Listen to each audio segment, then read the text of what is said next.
All right, maybe a question from this end. Thank you. Thank you, Your Excellency. My name's Ezekiel Onyango, but you can call me Easy. I'm currently the chairperson of Kenya Film and Television Professionals Association. Professionally, I'm a researcher in the cultural and creative industries. I have a master's degree from the University of Manchester in that area, and a creative economy expert who has worked globally with organizations like IFC, AU, and the World Conference on the Creative Economy. I stand before you today as someone who has worked for almost 2 decades as a film producer in Kenya and a creative economy practitioner, who was successfully managed to transition into a professional. We stand at a very critical time in our country, and the question of jobs is one that the creative economy can easily respond to. It's only the creative economy in the whole world that... Easy. Take it easy. Because I was expecting a question from you, but you've given me a lecture, which is good.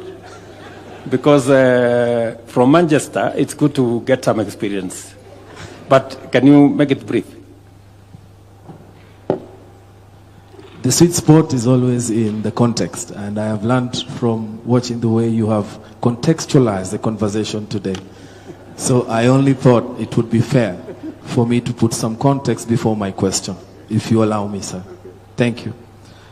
Bottom-up policies that promote the growth of talent-driven sectors like ours have been proven to work, especially in the creative economy, as we have witnessed in countries like Indonesia, where in 2023 they reported 4% contribution of GDP, which is equivalent to what the tourism sector has contributed in Kenya.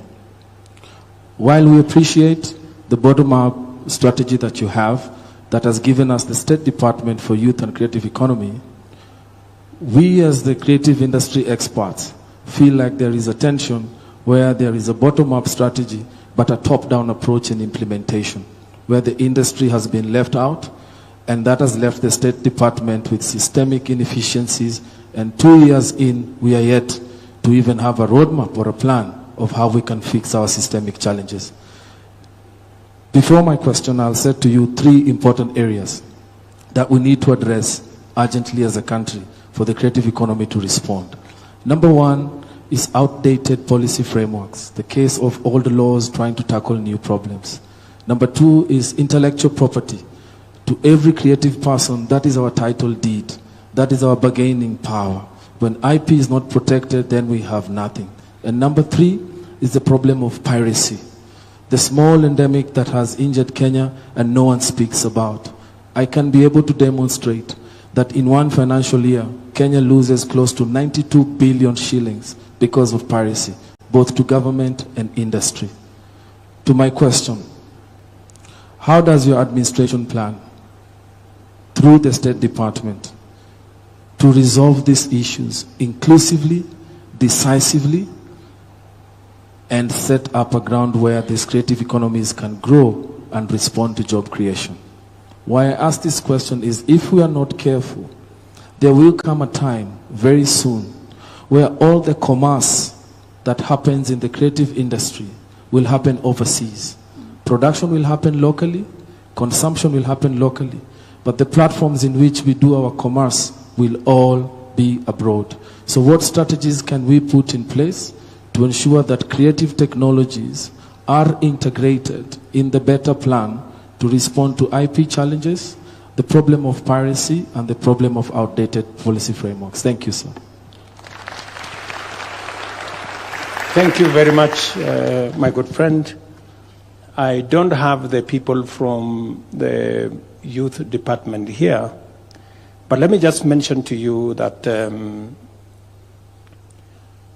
reason why I made a policy decision that the sports fund, which initially had been spread to cover many things, including building hospitals and building all manner of things, I said that must now stop so that we concentrate the sports fund on matters to do with sports and the creatives. That is policy direction number one. Number two, you have said correctly about outdated laws. It is the thing I was struggling with, even with the BPOs.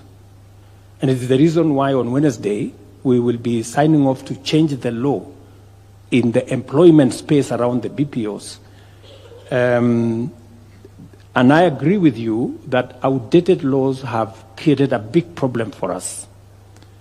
Whether we are talking about what we can do around the film, around the whole creative space. And I remember we had trouble trying to bring on board the Grammys. I remember we had very serious challenges, and I had personally to get involved, for some of these to come on board, on what we can do around the studio and what we can do around that space. And I remember Dennis Itumbi, who I'm sure is somewhere here, pushing me to do certain things. Did you hear what that good man said? And can you help me say some of those things that we agreed that we want, especially on the two subjects of intellectual property and piracy? So on intellectual property and piracy, sir, Easy has actually been involved in the crafting of the Creative Economy Bill. That is still pending in Parliament, and he's played a good part with his association of coming with that. And that is a key part in that Creative Economy Bill, with a few amendments. And he's in the working group, so in fact the challenge will be back to him to ensure that he helps us to ensure that we get it back and good and going. However, he's raised two key issues, both, if you allow me to respond to him. Yes. The first one is on the commerce of the creative economy. The president went to the USA and interacted, including with Hollywood stars at Tyler Perry Studios. And one of the things that the president is now working on is for a space for the creative economy. We all appreciate that Nairobi on Sundays has become an open theater where people actually shoot everything. In fact, ahead of Easy there is a gentleman from Grammy Awards, and there's also something there you are doing around the Grammy Awards for Africa.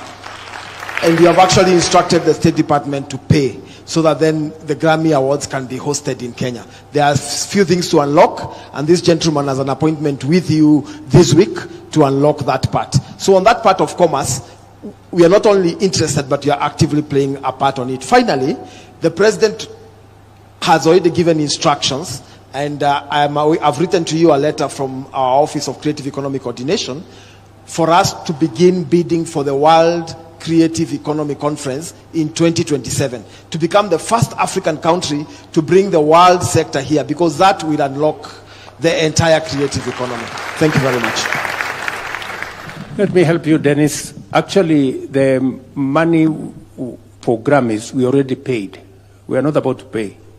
We already paid 500 million shillings towards that, and I'm sure the gentleman from Grammys can confirm that that is the direction we are going.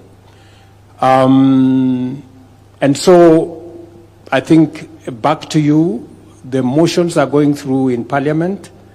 The creative bill is going through specifically to remove the challenges you have highlighted, to update the law so that we remove outdated legislation, to provide for a sure footing on matters intellectual property, and also to deal with the challenge of piracy.